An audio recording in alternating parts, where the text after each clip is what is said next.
In Flanders Fields and Other Poems About War by Lieutenant Colonel John McCrae and Wilfred Owen.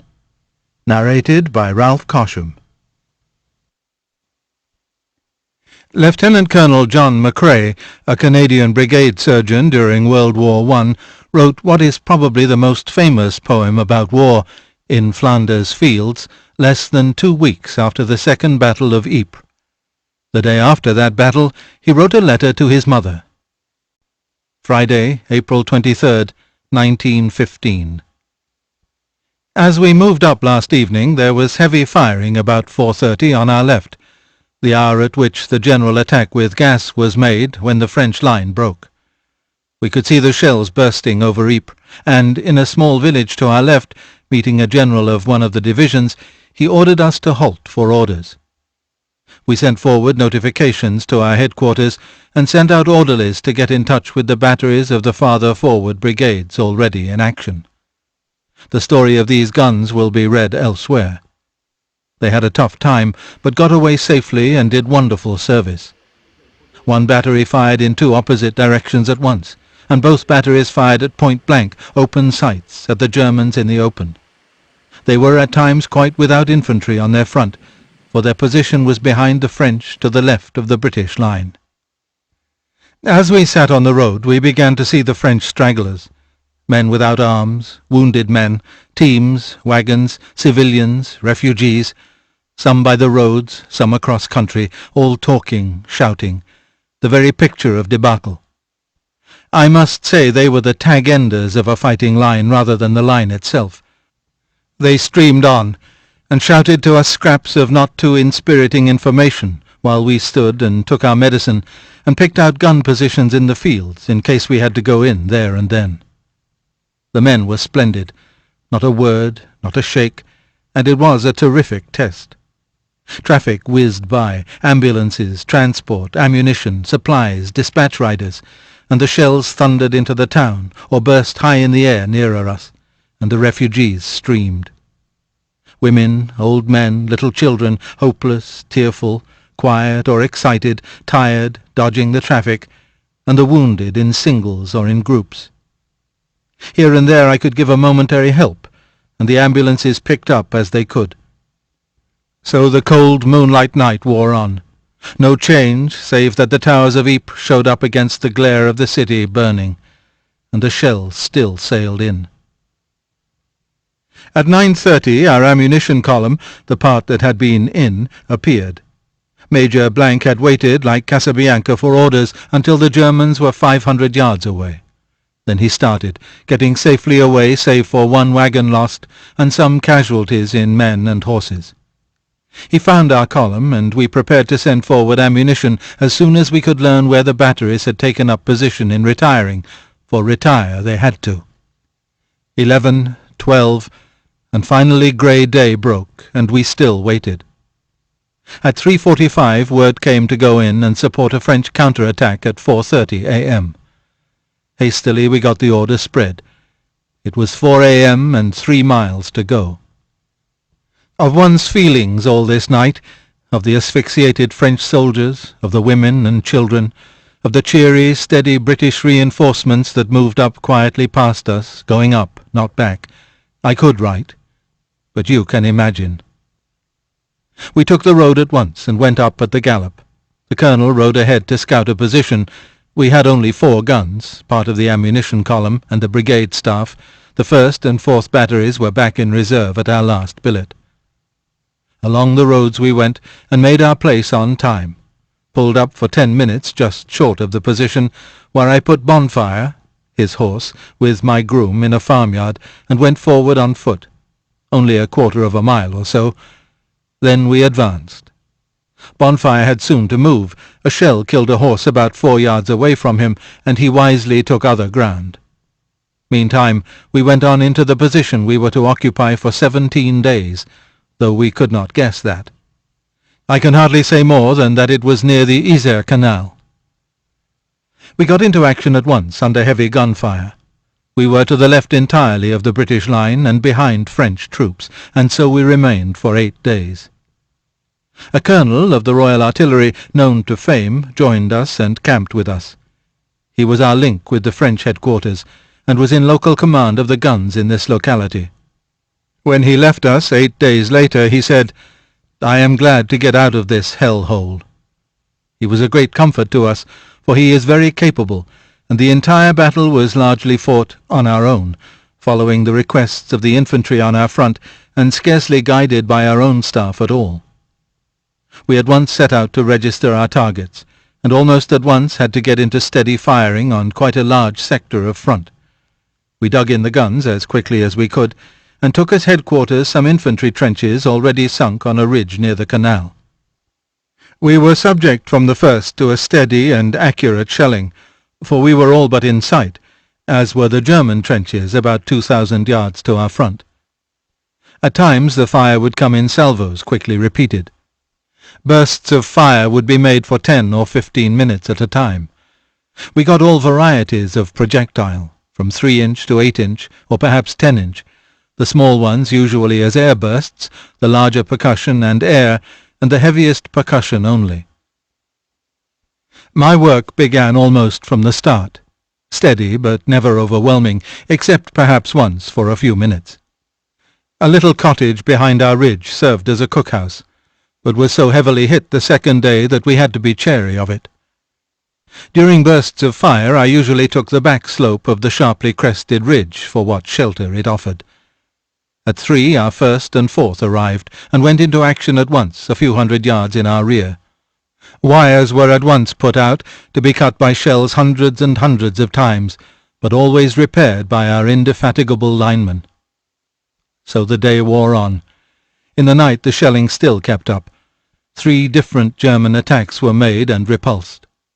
If we suffered by being close up, the Germans suffered from us, for already tales of good shooting came down to us. I got some sleep despite the constant firing, for we had none last night. On May 2nd, 1915, he again wrote to his mother. Heavy gunfire again this morning. Lieutenant Helmer was killed at the guns. His diary's last words were, "It has quieted a little, and I shall try to get a good sleep." I said the committal service over him as well as I could from memory. A soldier's death. Batteries again registering barrages or barriers of fire at set ranges.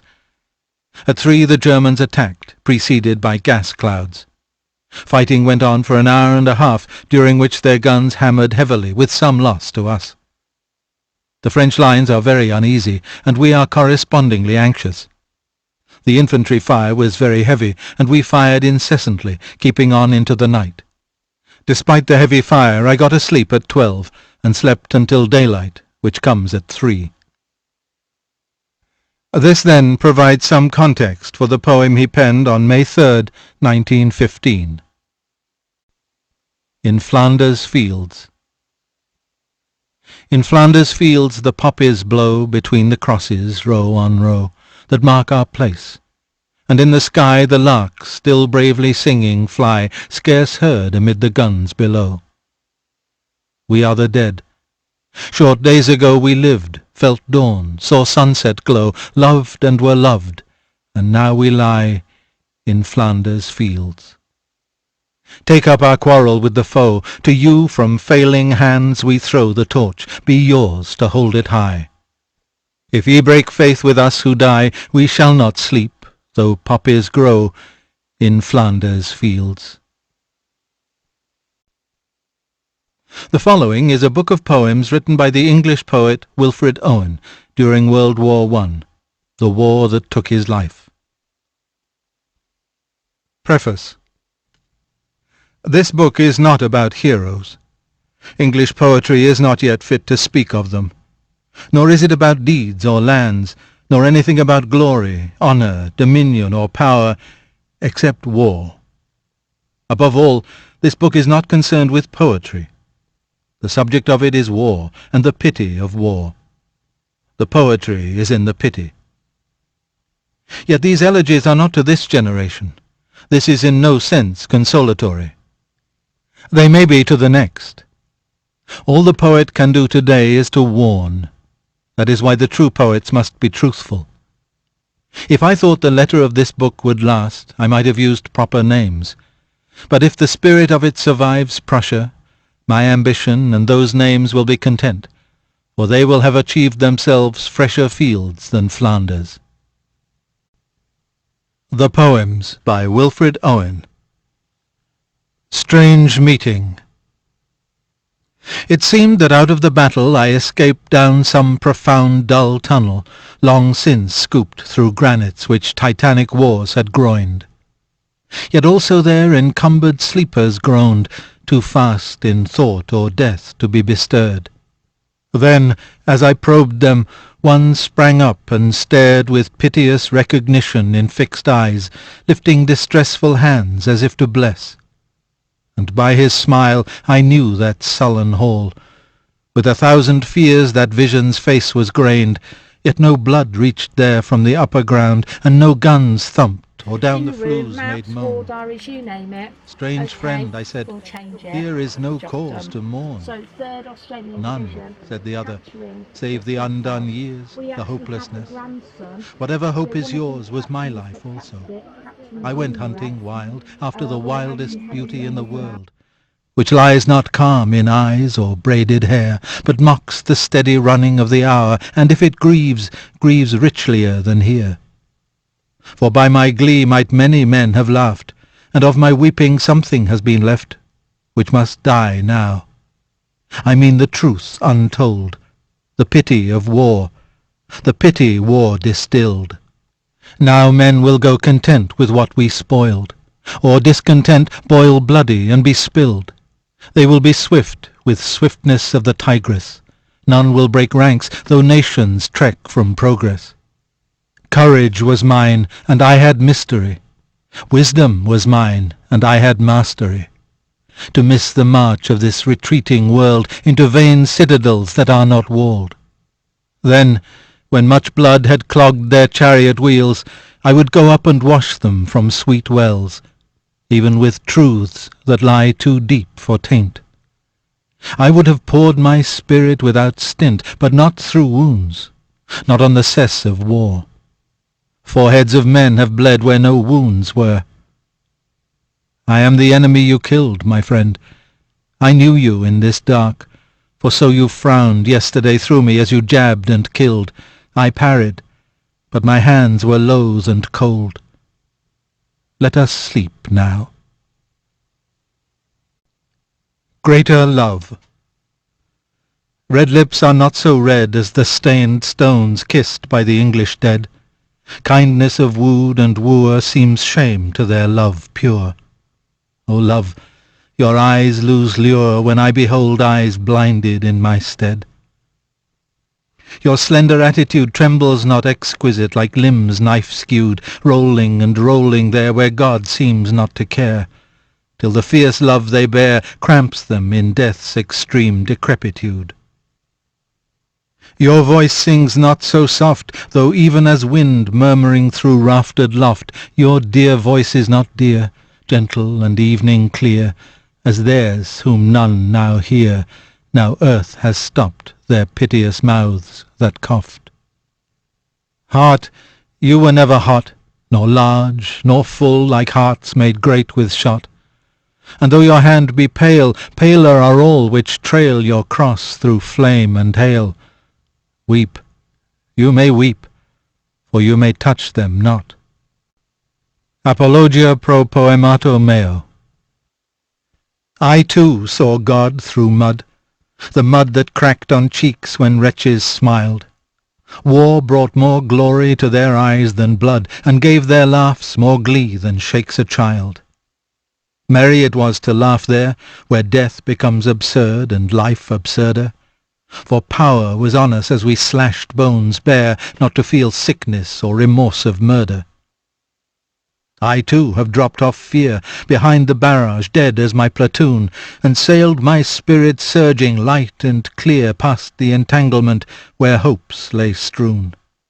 And witnessed exultation.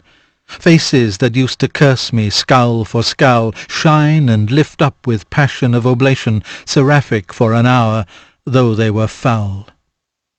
I have made fellowships untold of happy lovers in old song, For love is not the binding of fair lips with the soft silk of eyes that look and long, by joy whose ribbon slips, but wound with war's hard wire whose stakes are strong, bound with the bandage of the arm that drips, knit in the welding of the rifle thong. I have perceived much beauty in the hoarse oaths that kept our courage straight, heard music in the silentness of duty, found peace where shell storms spouted reddest spate.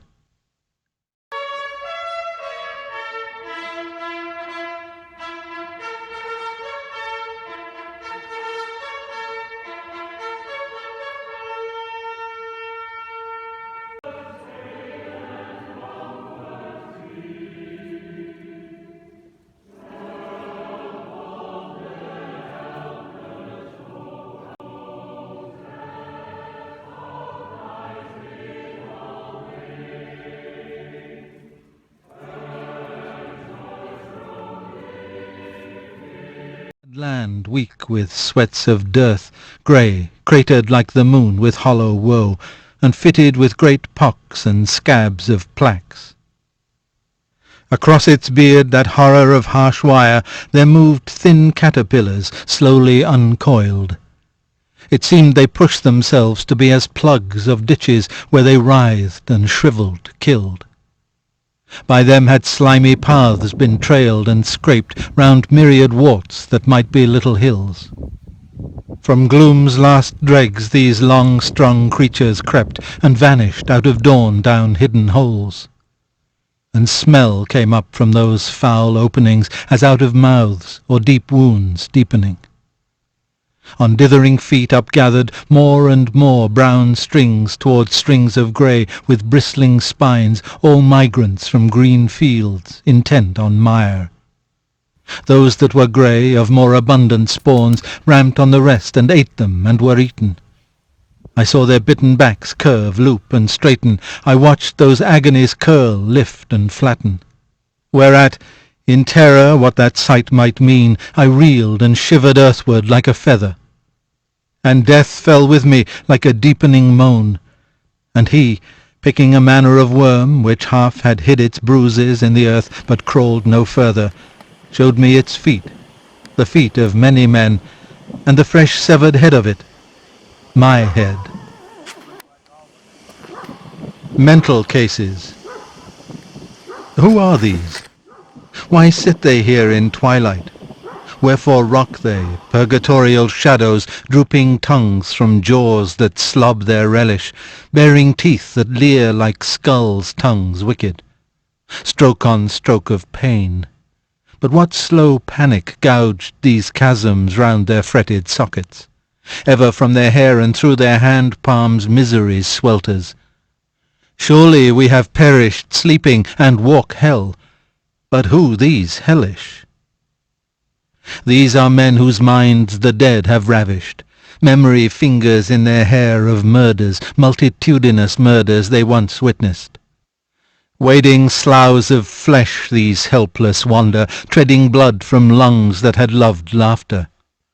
Always they must see these things and hear them, batter of guns and shatter of flying muscles, carnage incomparable and human squander rucked too thick for these men's extrication.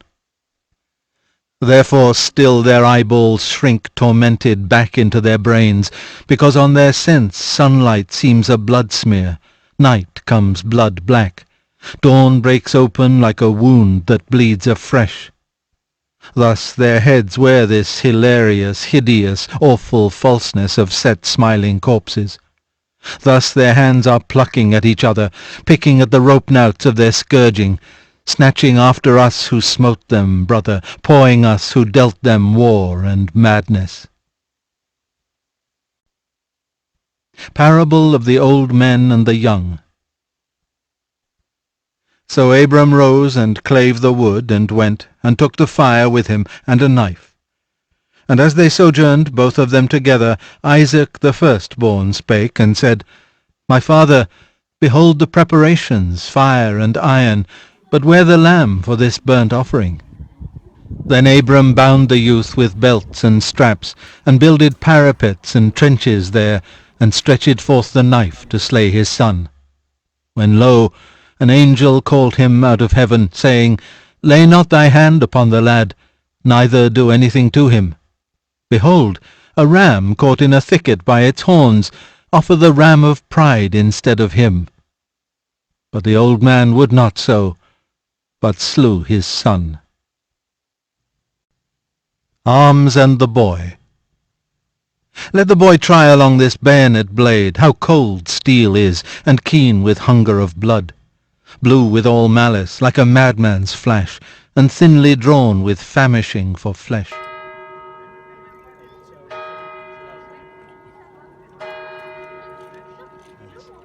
Or give him cartridges of fine zinc teeth, sharp with the sharpness of grief and death. For his teeth seem for laughing round an apple, there lurk no claws behind his fingers supple, and God will grow no talons at his heels, nor antlers through the thickness of his curls. Anthem for Doomed Youth. What passing bells for these who die as cattle! Only the monstrous anger of the guns, only the stuttering rifle's rapid rattle can patter out their hasty orisons. No mockeries for them, no prayers nor bells, nor any voice of mourning save the choirs, the shrill demented choirs of wailing shells, and bugles calling for them from sad shires. What candles may be held to speed them all! Not in the hands of boys, but in their eyes shall shine the holy glimmers of good-byes. The pallor of girls' brows shall be their pall, their flowers the tenderness of patient minds, and each slow dusk a drawing down of blinds. The Send-Off. Down the close darkening lanes they sang their way to the siding shed, and lined the train with faces grimly gay.